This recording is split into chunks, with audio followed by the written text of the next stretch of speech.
പൊതുപ്രവർത്തനത്തിന്, പ്രത്യേകിച്ച് രാഷ്ട്രീയ പ്രവർത്തനത്തിന് പ്രാധാന്യം കൂടി വരുന്ന സമയത്താണ് നമ്മൾ ജീവിക്കുന്നത്. കേരളം വീണ്ടും ഒരു തദ്ദേശ സ്വയംഭരണ സ്ഥാപനങ്ങളിലേക്കുള്ള തെരഞ്ഞെടുപ്പ് നേരിടുന്ന സമയമാണിത്. ഒരുപാട് രാഷ്ട്രീയ പ്രവർത്തകരെ പല വേദികളിലും നമ്മൾ കാണുന്നുണ്ട്. അവർ നമ്മളെയും കാണുന്നുണ്ട്. നാടിൻ്റെ ഭാഗതയെ നിർണ്ണയിക്കാൻ രാഷ്ട്രീയ പ്രവർത്തനം നടത്തുന്നവർക്ക് തീർച്ചയായിട്ടും സാധിക്കും. ഒന്നുകിൽ ഭാവാത്മകമായി, അല്ലെങ്കിൽ നിഷേധാത്മകമായി. അതുകൊണ്ട് അതിപ്രധാനമായ ഒരു ശുശ്രൂഷ പ്രവർത്തന രംഗമാണ് രാഷ്ട്രീയം എന്നുള്ളത്. ഈ രാഷ്ട്രീയ രംഗത്ത്, പ്രവർത്തന രംഗത്ത് താരതമ്യേന ക്രൈസ്തവ സാന്നിധ്യം പരിമിതമാണെന്ന് പറയാം, കുറവാണെന്ന് പറയാം. നമുക്കറിയാം, രാഷ്ട്രീയം മതാതീതമായിരിക്കണം, മതേതരമായിരിക്കണം. അത് ശരിയാണ്, അത് തത്വവുമാണ്. എന്നാൽ രാഷ്ട്രീയത്തിൽ പ്രവർത്തിക്കുമ്പോൾ, അല്ലെങ്കിൽ രാഷ്ട്രീയത്തോട് ബന്ധപ്പെട്ട് ഒരുപാട് തരത്തിലുള്ള പ്രാതിനിധ്യങ്ങളുണ്ട്.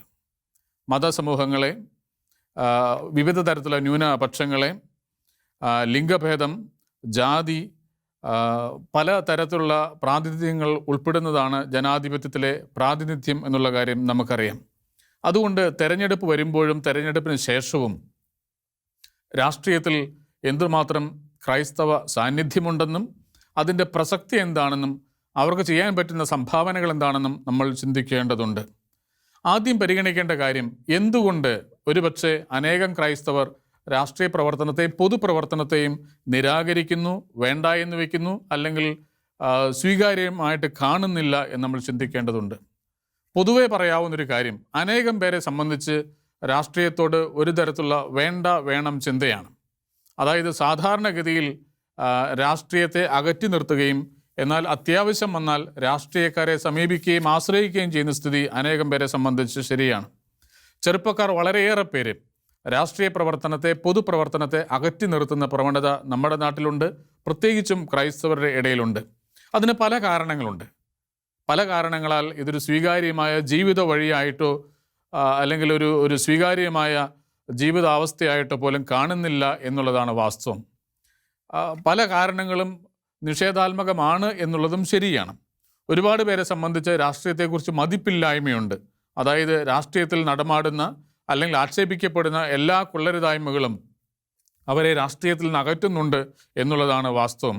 അതായത് രാഷ്ട്രീയത്തിലെ അഴിമതികൾ, അധികാര മത്സരങ്ങൾ, മറ്റു തരത്തിലുള്ള നിയമലംഘനങ്ങൾ, അതിനുള്ള വഴികൾ, ഒത്താശകൾ, ഇതെല്ലാം അസ്വീകാര്യമായ ഒരു മേഖലയായിട്ട് രാഷ്ട്രീയത്തെ പലരെ സംബന്ധിച്ച് മാറ്റുന്നുണ്ട് എന്നുള്ളത് വളരെ ശരിയാണ്. ഏറ്റവും പ്രധാനമായിട്ട്, ശരിയാണെങ്കിലും തെറ്റാണെങ്കിലും അടിക്കടി ആരോപിക്കപ്പെടുന്ന അഴിമതി ആരോപണങ്ങൾ, അത് വലിയ നിഷേധാത്മകമായ ഫലം സമൂഹത്തിൽ ഉണ്ടാക്കുന്നുണ്ട് എന്നുള്ളത് വാസ്തവമാണ്. യാതൊരു മുതൽ മുടക്കും കൂടാതെ എത്രയും വേഗം അല്ലെങ്കിൽ കുറഞ്ഞ സമയം കൊണ്ട് തങ്ങളുടെ ആസ്തി 10 മടങ്ങ് പല തവണ വർദ്ധിപ്പിച്ചെടുക്കാൻ പറ്റുന്ന ഏറ്റവും ശക്തമായ ഒരു വ്യവസായം പോലെ രാഷ്ട്രീയം മാറിയിരിക്കുന്നു എന്നുള്ളത് അനേകം പേരുടെയും അവബോധത്തിലുണ്ട്, അല്ലെങ്കിൽ അനുഭവത്തിലുണ്ട് എന്നുള്ള കാര്യവും ശരിയാണ്.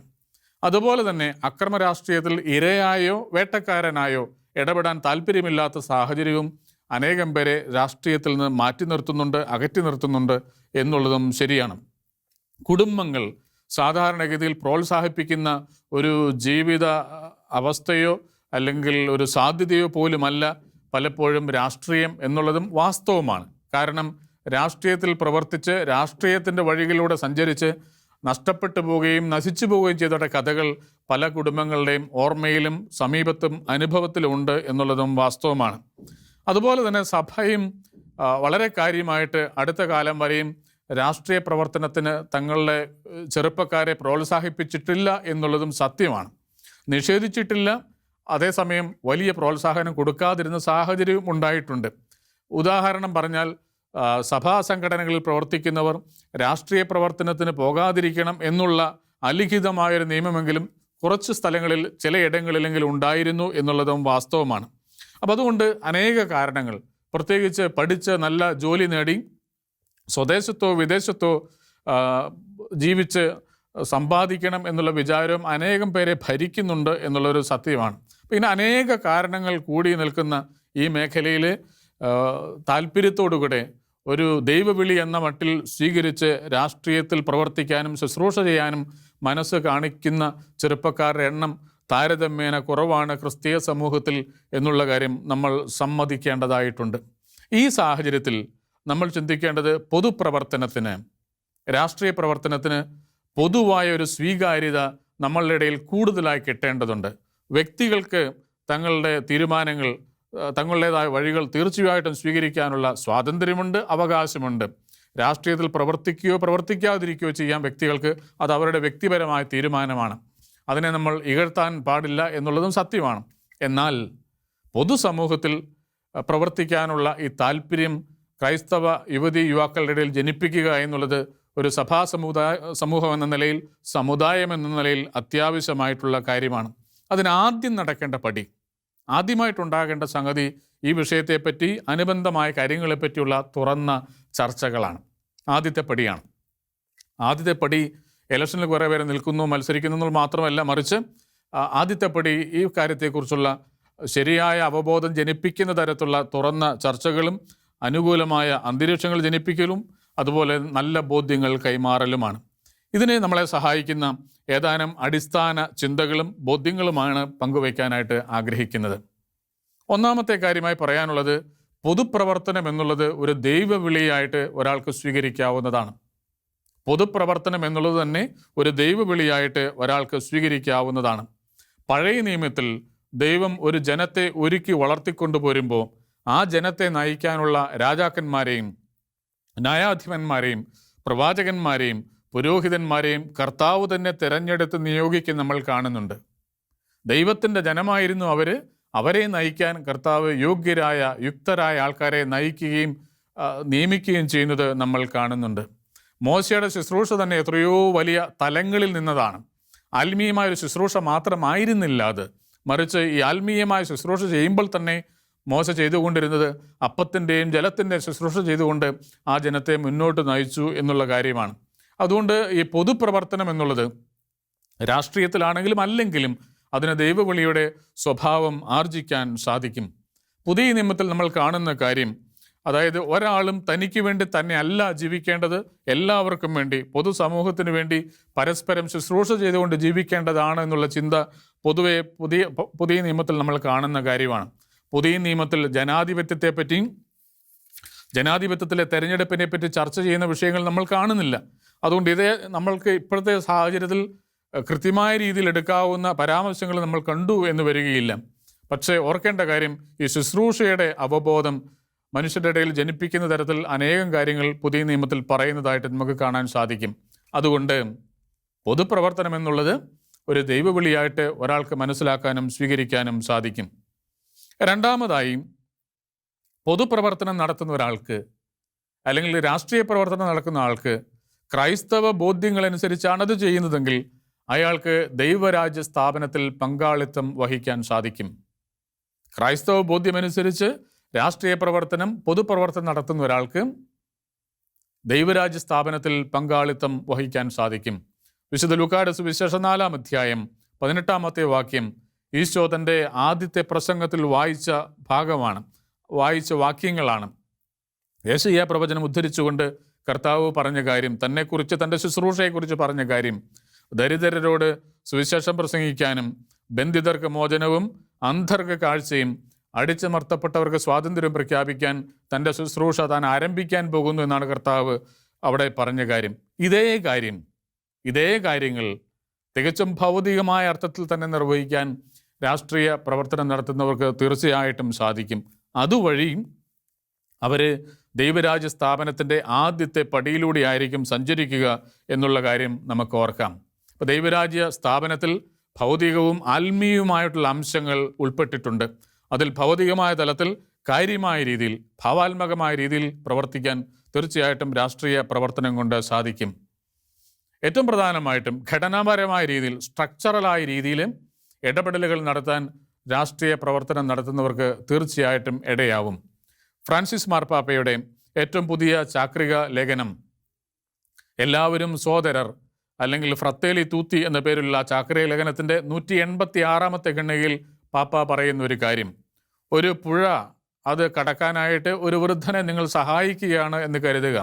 അയാളെ കൈപിടിച്ച് പുഴ കടത്തി വിടുന്നു. അതൊരു ഉപവി പ്രവൃത്തിയാണ്, സ്നേഹത്തിൻ്റെ പ്രവൃത്തിയാണ്. എന്നാൽ നിങ്ങൾ ചെയ്ത കാര്യം അല്പം കൂടെ ഘടനാപരമായ രീതിയിൽ നീണ്ടു നിൽക്കുന്ന ഫലങ്ങളോടുകൂടെ ചെയ്യാൻ ഒരു രാഷ്ട്രീയക്കാരന് സാധിക്കും.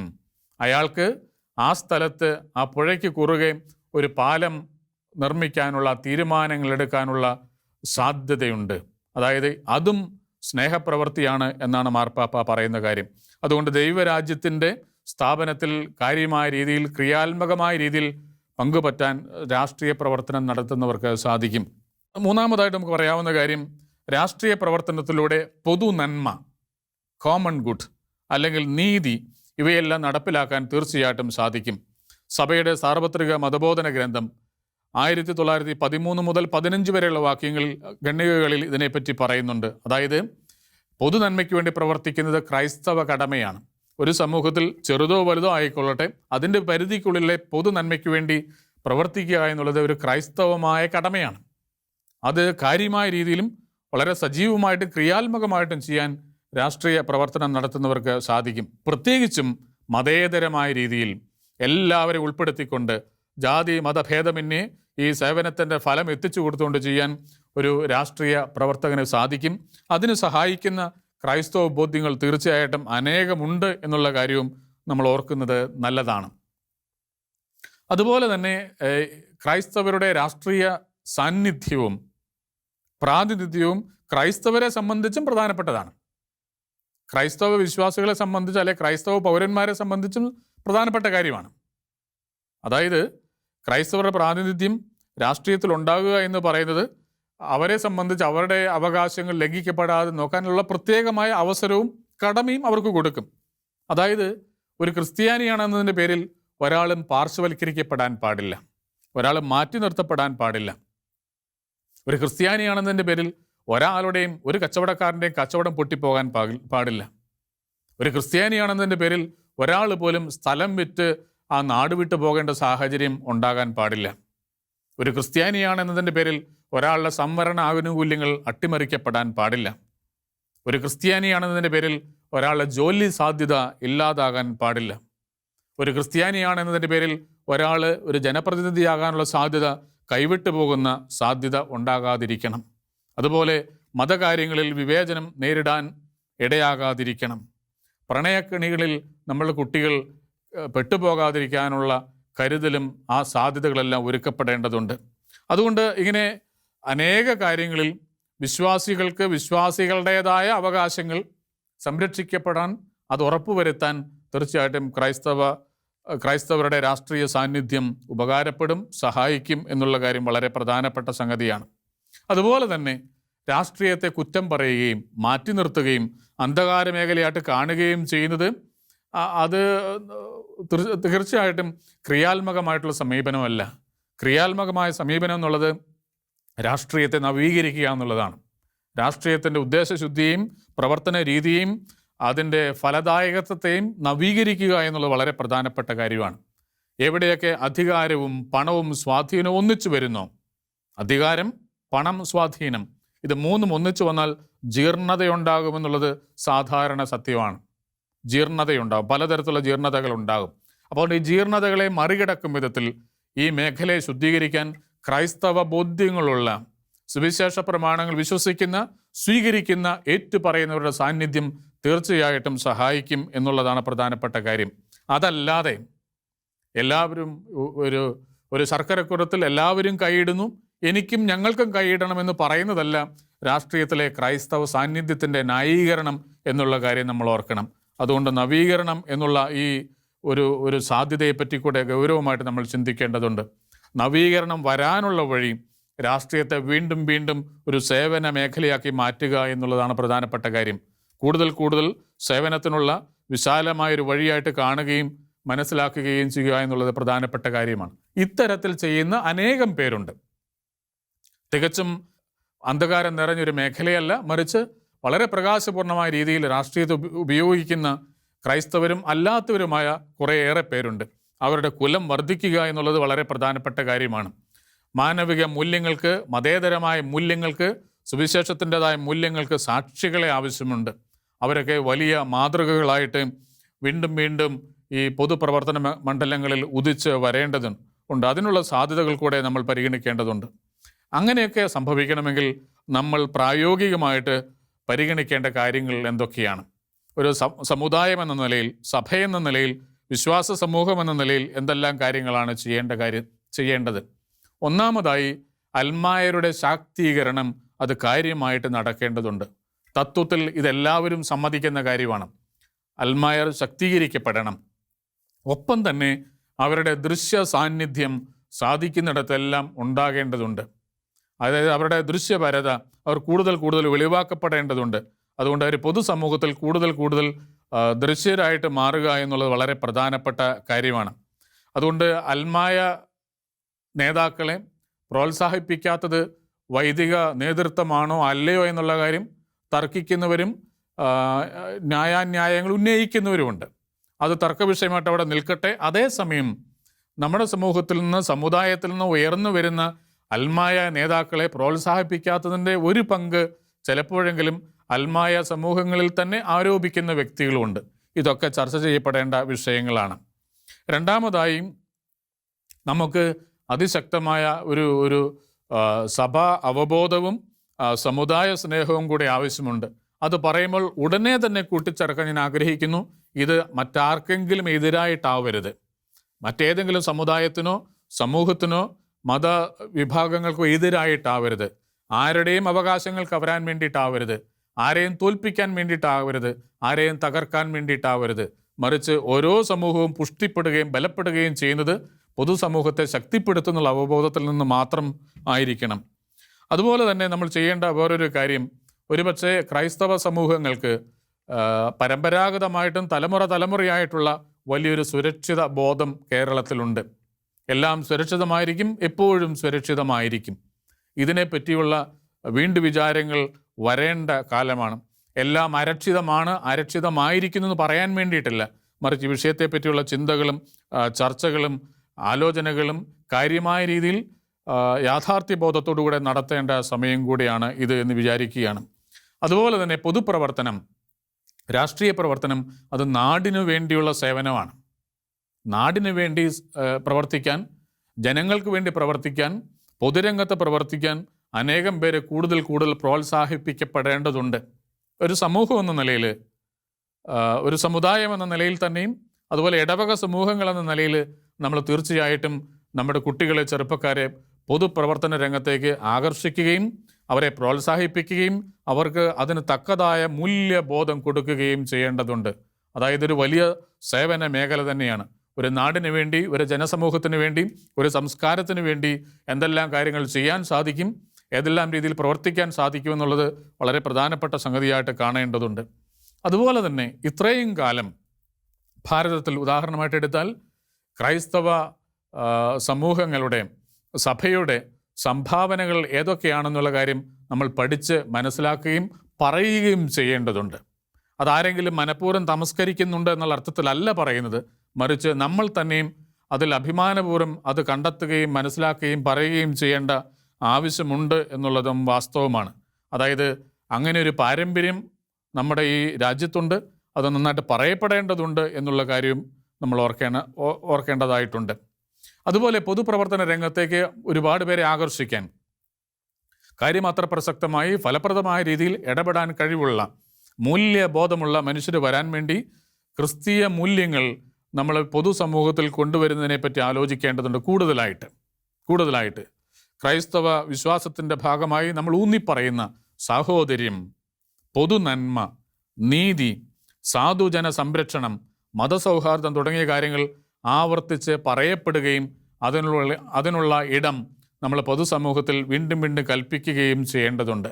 അതായത് നമ്മൾ പരോക്ഷമായ രീതിയിലും നിഗൂഢമായ രീതിയിലും മതത്തിൻ്റെ സ്വാധീനം തെളിയിക്കാൻ വേണ്ടിയിട്ടല്ല, മറിച്ച് എല്ലാവർക്കും സ്വീകാര്യമായ, എല്ലാവർക്കും ഉൾക്കൊള്ളാൻ കഴിയുന്ന തരത്തിൽ ക്രൈസ്തവ മൂല്യങ്ങൾ പൊതുസമൂഹത്തിൽ പ്രകടമാക്കുക എന്നുള്ള വലിയ കടമയെപ്പറ്റി നമുക്ക് ചിന്തിക്കാനായിട്ട് ഉണ്ട്. അതുപോലെ തന്നെ ഈ സമൂഹത്തിൽ നടക്കുന്ന കാര്യങ്ങളെപ്പറ്റി, രാഷ്ട്രീയമായിട്ട് അല്ലാതെയുള്ള കാര്യങ്ങളെപ്പറ്റിയുള്ള പഠനങ്ങൾ ക്രൈസ്തവരുടെ ഇടയിൽ തന്നെ ഉണ്ടാകേണ്ടതുണ്ട്. അതിൽ സത്യമായിട്ടുള്ള കാര്യവും വ്യാജമായിട്ടുള്ള കാര്യവും വേർതിരിക്കാൻ നമ്മൾ പഠിക്കേണ്ടതുണ്ട്. സാമൂഹിക മാധ്യമങ്ങളിൽ വരുന്ന എല്ലാ കാര്യങ്ങളും ശരിയാവണമെന്നില്ല എന്നുള്ളത് നമുക്കറിയാം.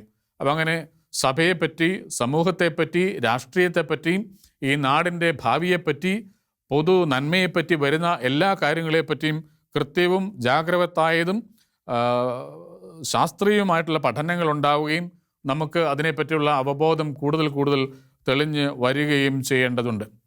അതുപോലെ തന്നെയുള്ള ഒരു കാര്യമാണ്, ഇങ്ങനെ ഇത്തരത്തിൽ പൊതു നന്മയ്ക്ക് വേണ്ടി അനേകം പേര് പൊതുസമൂഹത്തിൽ പ്രവർത്തിക്കണമെങ്കിൽ തീർച്ചയായിട്ടും അതിന് പറ്റിയ വ്യക്തികളുണ്ടാവണം. അത് കുടുംബങ്ങളിൽ നിന്ന് തന്നെയാണ് ഉണ്ടാവേണ്ടത്. അങ്ങനെ ഉണ്ടാവണമെങ്കിൽ തീർച്ചയായിട്ടും നമ്മുടെ കുടുംബങ്ങളിൽ കുട്ടികൾ ഉണ്ടാവണം. പ്രവർത്തിക്കാൻ കഴിവുള്ള, അതിന് താല്പര്യവും മനസ്സുമുള്ള, പ്രാപ്തിയുള്ള കുട്ടികൾ വളർന്നു വരേണ്ടതുണ്ട്. കുട്ടികളെ വളർത്തുന്ന സമയത്ത് പോലും നമുക്ക് ഈ വളർച്ചയുടെ പ്രായത്തിൽ പോലും പൊതു നന്മ, പൊതുപ്രവർത്തനം, പൊതുസമൂഹത്തിന് വേണ്ടി കൂടെ ജീവൻ അർപ്പിക്കാനുള്ള ഒരു വഴി, ഒരു മാധ്യമം എന്ന രീതിയിൽ രാഷ്ട്രീയത്തെ കാണുകയും മനസ്സിലാക്കുകയും അവരെ അതിൽ നല്ല ആഭിമുഖ്യങ്ങളോടും നല്ല മൂല്യബോധത്തോടും കൂടെ വളർത്തുകയും ചെയ്യേണ്ട ആവശ്യകതയുണ്ട് എന്നുള്ള കാര്യവും നമുക്ക് ഓർക്കാം. അതുകൊണ്ട് നമ്മുടെ വിശ്വാസ പരിശീലനത്തിൻ്റെ കൂടെ ഒരു ഭാഗമായിട്ട് മനസ്സിൽ വെക്കേണ്ട ഒരു സംഗതിയായിട്ട് പൊതുപ്രവർത്തനത്തെ നമ്മൾ കാണേണ്ടതുണ്ട്. അതുപോലെ കൂടുതൽ കുഞ്ഞുങ്ങളുള്ള കുടുംബങ്ങൾ തീർച്ചയായിട്ടും സമൂഹത്തിന്, സഭയ്ക്ക്, നാടിന് വലിയ മുതൽക്കൂട്ടായിട്ട് മാറുകയും ചെയ്യും ഈ മേഖലയിൽ. അവസാനമായിട്ട് രാഷ്ട്രീയ പ്രവർത്തകർക്ക് എല്ലാവരും ആഗ്രഹിക്കുന്ന രീതിയിൽ സർവസമ്മതർ ആവണമെന്നില്ല, എല്ലാവരെയും തൃപ്തിപ്പെടുത്താൻ പറ്റുന്നവർ ആവണമെന്നില്ല. എങ്കിൽ പോലും പൊതുസേവനത്തിനായിട്ട് ജീവിതം അർപ്പിച്ചിട്ടുള്ള രാഷ്ട്രീയ പ്രവർത്തകരെ ആദരിക്കുന്ന ഒരു സംസ്കാരം കൂടുതലായിട്ട് ഉണ്ടാകേണ്ടതുണ്ട്. ആദരിക്കപ്പെടുന്ന, ബഹുമാനിക്കപ്പെടുന്ന, സ്നേഹിക്കപ്പെടുന്ന രാഷ്ട്രീയ പ്രവർത്തകർ ആ ഗണത്തിലേക്ക് അനേകം പേരെ ആകർഷിക്കാനുള്ള വലിയ സാധ്യതയുണ്ട്. എന്നാൽ അവമതിക്കപ്പെടുന്ന, മാറ്റി നിർത്തപ്പെടുന്ന, പരിഹസിക്കപ്പെടുന്ന രാഷ്ട്രീയ പ്രവർത്തകർ ആ രാഷ്ട്രീയം എന്ന രംഗത്തെ തന്നെ നിഷേധാത്മകമായിട്ട് നോക്കാൻ അനേകരെ പ്രേരിപ്പിക്കും എന്നുള്ള കാര്യം കൂടെ നമുക്ക് ഓർക്കാം. അപ്പം അതുകൊണ്ട് എളുപ്പത്തിൽ പരിഹരിക്കാവുന്ന, വളരെ പെട്ടെന്ന് കൈകാര്യം ചെയ്യാവുന്ന ഒരു വിഷയമോ ഒരു മേഖലയോ അല്ല രാഷ്ട്രീയത്തിൽ അനേകം ചുറുചുറുക്കുള്ള, മൂല്യബോധമുള്ള ക്രിസ്തീയ ചെറുപ്പക്കാർ പ്രവർത്തിക്കാൻ ഇറങ്ങുന്നു. അതുവഴി രാഷ്ട്രീയം ശുദ്ധീകരിക്കപ്പെടുന്നൊരു സാധ്യതയിലേക്ക് വരിക എന്നുള്ള കാര്യം. എങ്കിൽ പോലും ഒരു സ്വപ്നം കാണുന്നതിൻ്റെ വിലയെങ്കിലും നമുക്ക് ഈ കാര്യങ്ങളെപ്പറ്റി പറയുമ്പോൾ ഉണ്ടാകും. അതായത് നല്ല ഭാവി, മൂല്യബോധമുള്ള ചെറുപ്പക്കാർ ഇറങ്ങി വരുന്ന, പ്രവർത്തിക്കുന്ന, ഫലമുണ്ടാക്കുന്ന, സ്വാധീനം ചെലുത്തുന്ന ഒരു രാഷ്ട്രീയ മേഖലയെക്കുറിച്ച് നമുക്ക് സ്വപ്നം കാണാനെങ്കിലും സാധിക്കണം. അത് വരും തലമുറകളെ പ്രചോദിപ്പിക്കാനും അനേകം പേർക്ക് ആത്മശോധന നടത്താനും അതുപോലെ കുറച്ച് പേർക്കെങ്കിലും ഈ രംഗത്തെ കാര്യമായിട്ട് പരിഗണിക്കാവുന്നൊരു സാഹചര്യത്തിലേക്ക് കൊണ്ടുവരാൻ ഇടയാവും. അത് പ്രാപ്തിയായിട്ട് സംഭവിക്കട്ടെ, അത് ഫലത്തിൽ സംഭവിക്കട്ടെ എന്ന് നമുക്ക് ആഗ്രഹിക്കുകയും അതിനുവേണ്ടി അനേകരെ പ്രചോദിപ്പിക്കുകയും പ്രകാശിപ്പിക്കുകയും ചെയ്യാം.